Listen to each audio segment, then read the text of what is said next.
মেঘের ভিতরে এক ধরনের চাপা উত্তাপ, যেন কোনো অদৃশ্য ঝড় শ্বাস নিচ্ছে। প্রধান উপদেষ্টার দপ্তরের করিডোরে আলো কম, কিন্তু জরুরি কাগজপত্রের গন্ধ তীব্র।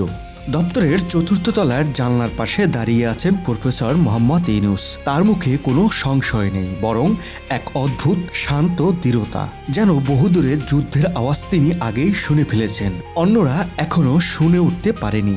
দূরে কোথাও যুদ্ধ বিমানের শব্দ ভেসে আসছে, নরম কিন্তু ধারালো। একজন উপদেষ্টা এসে ফাইল এগিয়ে দিল। স্যার, ড্রোন ফ্যাক্টরির চূড়ান্ত অনুমোদন। প্রফেসর মোহাম্মদ ইউনূস ফাইল দেখলেন। তার চোখের ভাঁজে ক্লান্তি নয়, বরং ইতিহাসের বোঝা।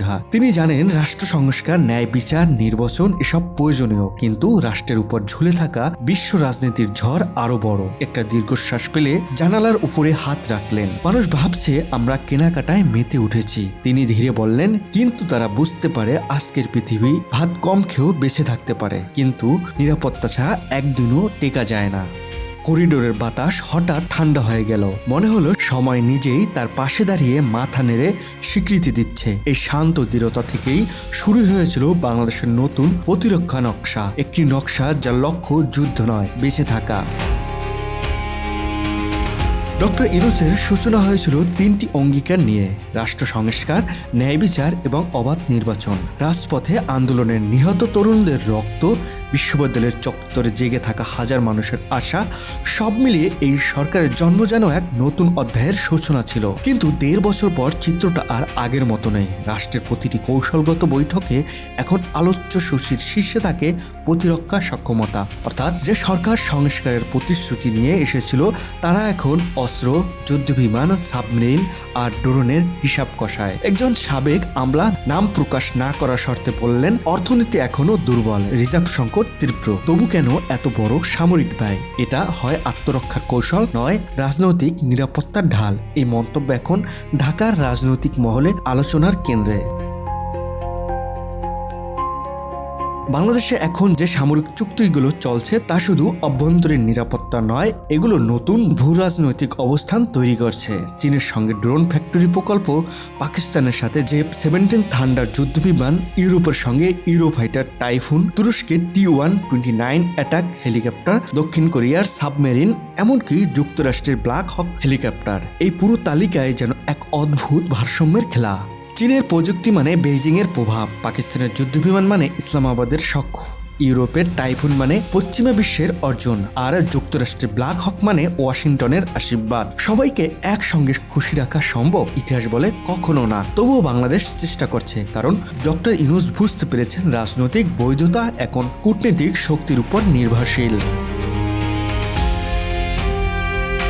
চীনের সহায়তায় ৬০০ কোটি টাকার ড্রোন কারখানা, পাকিস্তানের সঙ্গে ৯,০০০ কোটি টাকার F-17 চুক্তি, আর চীনা J-10C বা 10C যুদ্ধ বিমান কেনায় সম্ভাব্য ২৭,০০০ কোটি টাকার ব্যয়। এই সংখ্যাগুলো শুধু বাজেটের অঙ্ক নয়, এটা আগামী ২ দশকের অর্থনৈতিক দায়। প্রতিরক্ষা বিশ্লেষকরা বলেছেন, যুদ্ধ বিমান কেনা শুধু অস্ত্র কেনা নয়, এটা রক্ষণাবেক্ষণ, প্রশিক্ষণ, প্রযুক্তি নির্ভর এক দীর্ঘমেয়াদী বন্ধন।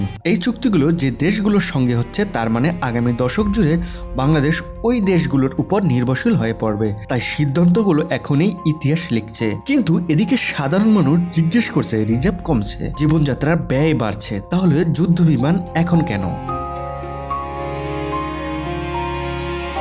পাকিস্তানের সঙ্গে F-17 চুক্তির খবর প্রকাশের পর সবচেয়ে তীব্র প্রতিক্রিয়া এসেছে ভারত থেকে। দ্য হিন্দু লিখেছে, বাংলাদেশ যদি পাকিস্তানের যুদ্ধ বিমান নেয়, তাহলে দক্ষিণ এশিয়ার নিরাপত্তা ভারসাম্য ভেঙে পড়বে। ভারতের উদ্বেগ অকারণ নয়, কারণ এই চুক্তি মানে ভারতের দুই শত্রু চীন ও পাকিস্তান এখন ঢাকার সামরিক অংশীদার। দিল্লির পররাষ্ট্র মন্ত্রণালয়ের এক কর্মকর্তা মন্তব্য করেছেন, বাংলাদেশের এই সামরিক মুরুলিতে রাজনৈতিক বার্তা স্পষ্ট, তারা আর ভারতের ছায়ায় থাকতে চায় না। কিন্তু ভারত একা নয়, ওয়াশিংটনও গুঞ্জন, বাংলাদেশ হয়তো চায়না পাকিস্তান টেকনো অ্যালায়েন্সে যোগ দিচ্ছে।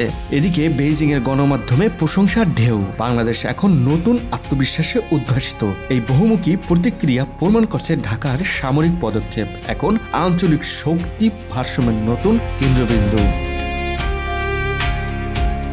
ডক্টর ইউনূস আন্তর্জাতিক মঞ্চে মানবাধিকার, গণতন্ত্র আর স্বচ্ছতার প্রতীক, কিন্তু ভিতরে ভিতরে তার সরকার চালাচ্ছে সবচেয়ে বড় প্রতিরক্ষা রূপান্তর। অনেকে বলছেন এটা সফট ফেস, হার্ডকোর নীতির প্রতিফলন, বাইরে নরম ভেতরে কঠোর। একজন রাজনৈতিক বিশ্লেষক বললেন, ডক্টর ইউনূস বুঝেছেন সংস্কারের ভাষা যতই বলা হোক, ক্ষমতা টিকিয়ে রাখতে হলে লাগবে শক্তির বার্তা। এই শক্তির বার্তাই এখন যুদ্ধ বিমান আর ড্রোনে প্রতিফলিত হচ্ছে। রাষ্ট্রীয় সংবাদ মাধ্যমগুলো তেমন প্রচার করছে না, কিন্তু প্রতিরক্ষা মন্ত্রণালয়ের ভিতর প্রতিদিনই নতুন প্রস্তাব আসছে। আরো দ্রুত এগোতে হবে, সময় কম। এজন্য এক দৌড়, নির্বাচনের আগেই দেশের প্রতিরক্ষা নীতি নতুন করে লিখে ফেলার দৌড়।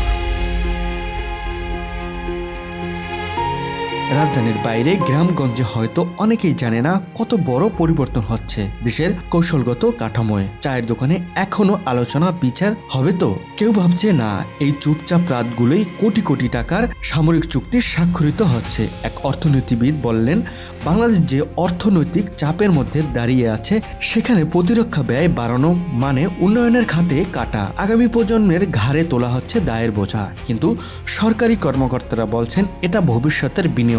যে রাষ্ট্র আত্মরক্ষায় দুর্বল, সে কোনো সংস্কার টিকিয়ে রাখতে পারে না। দুই পক্ষের তর্কে একটা সত্য ক্রমশ পরিষ্কার, রাষ্ট্রের সংস্কার এখন আর শুধু রাজনৈতিক প্রক্রিয়া নয়, এটা অস্ত্রের ভাষাও লেখা হচ্ছে। আজকের বিশ্বই এখন এক অদৃশ্য যুদ্ধের ক্ষেত্র। শক্তিধর রাষ্ট্রগুলো কেবল ট্যাঙ্ক, মিসাইল নিয়ে লড়ছে না, ডেটা, সাইবার নেটওয়ার্ক, স্যাটেলাইট নজরদারি, কৃত্রিম বুদ্ধিমত্তা, ড্রোন, এই নতুন উৎপাদনগুলো আধুনিক শক্তির মূল হাতিয়ার। এই বাস্তবতা এমন, যেখানে যুদ্ধ ঘোষণা ছাড়াই একটি দেশকে বিপর্যস্ত করে ফেলা যায়। তার বৈদ্যুতিক ব্যবস্থা, ব্যাংকিং নেটওয়ার্ক, ডিজিটাল অবকাঠামো বা বন্দরগুলো লক্ষ্য করে পরিচালিত সাইবার অপারেশনে।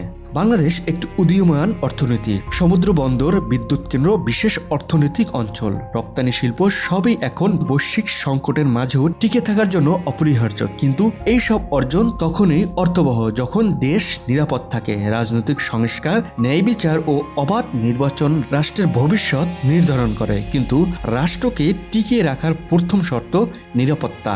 বিশ্বের মানচিত্রে ছোট রাষ্ট্রকে আজ আর কেউ রক্ষা করে না। সাম্রাজ্যের ছায়া আগের মতো নেই। জোট রাজনীতি আগের মতো পরিষ্কার নয়। প্রতিটি দেশ এখন নিজের ঢাল নিজেকে গড়তে বাধ্য। তাই বাংলাদেশের প্রতিরক্ষা নীতি যদি দ্রুত রূপান্তর না ঘটাতো, তবে পিছিয়ে পড়ার সংখ্যা ছিল বাস্তব। এই পটভূমিতে ইউনূস সরকারের সিদ্ধান্তগুলো স্পষ্ট হতে শুরু করে। দেশকে কেবল শান্তির ভাষণ দিয়ে রক্ষা করা যাবে না, প্রয়োজন প্রস্তুতি, সক্ষমতা এবং আধুনিকীকরণ। শহর ঘুমিয়ে পড়েছে, বাতাস থমথমে। প্রধান উপদেষ্টার জানালা থেকে একটি ক্ষীণ আলো বের হচ্ছে। প্রফেসর ইউনূস একা বসে আছেন। তার সামনে দেশের মানচিত্র, কালো কলম দিয়ে আঁকা ছোট ছোট বিন্দু, ড্রোন ঘাঁটি, সাবমেরিন রুট, রাডার স্টেশন, বিমান ঘাঁটি। কিছু মানুষের চোখে এগুলো ব্যয়, কিন্তু তার চোখে এগুলোই স্বাধীনতার দেয়াল। হঠাৎ আকাশে একটি আলো দেখা গেল, ছোট, দ্রুত, নিঃশব্দ, সম্ভবত পরীক্ষামূলক ড্রোন, সম্ভবত ভবিষ্যতের বাংলাদেশের প্রথম অভিভাবক। ইউনূস ধীরে বললেন, মানুষ ভাববে আমি কেন এত কিনলাম। আমি চাই না তারা আজ বুঝুক। যেদিন ঝড় আসবে সেদিন তারা বুঝবে। ডাল ভাত খেয়ে বাঁচতে হলে দেশকে আকাশ থেকে সমুদ্র পর্যন্ত সুরক্ষিত রাখতে হয়। বাইরে রাত আরো অন্ধকার হলো, কিন্তু বাংলাদেশের আকাশে সেই ছোট আলোটি জ্বলতেই থাকলো। হয়তো এটিই ভবিষ্যতের সুরক্ষা, হয়তো এটি বেঁচে থাকার নতুন ভোর।